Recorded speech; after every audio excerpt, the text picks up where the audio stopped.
கண்ணீரும் கம்மலையுமா வந்து நிக்க. எனக்கு மாமியா வீடே பிடிக்கலம்மா. காலையில 8 மணிக்கு எந்திரிக்கணுமா, காபிய போடணுமா, என் புருஷனுக்கு இட்லி அவிச்சு சட்னிய வச்சு கொடுக்கணுமா, மத்தியானம் கொஞ்சோண்டாவது சோத்த பொங்கி கொடுக்கணுமா. இதெல்லாம் என்னம்மா நியாயம்?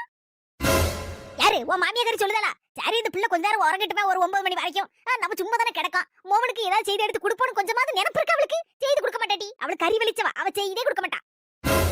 நான் சொல்லுதேன்னு கேளு. காலையில 10 மணிக்கு எந்திரிச்சா போது நீ தலையை சீவிடுவான உன் மாமியா. பாரு, உன் புருஷனை ஹோட்டல்ல வாங்கி திங்க சொல்லு 3 நேரம். உன் மாமியாலே பழைய கஞ்சி குடிக்க சொல்லு. நீ பேசாம 10 நாளுக்கு இருட்டி போக மாட்டா ஒண்ணும். ஹலோ ஏமா, ஒரு மாசம் நம்ம வீட்ல வந்து இருக்க போறோமா? ஆமா, அந்த மனுஷன் ஹோட்டல்ல 3 நேரம் திங்க சொல்லியாச்சு. என் மாமியாரா?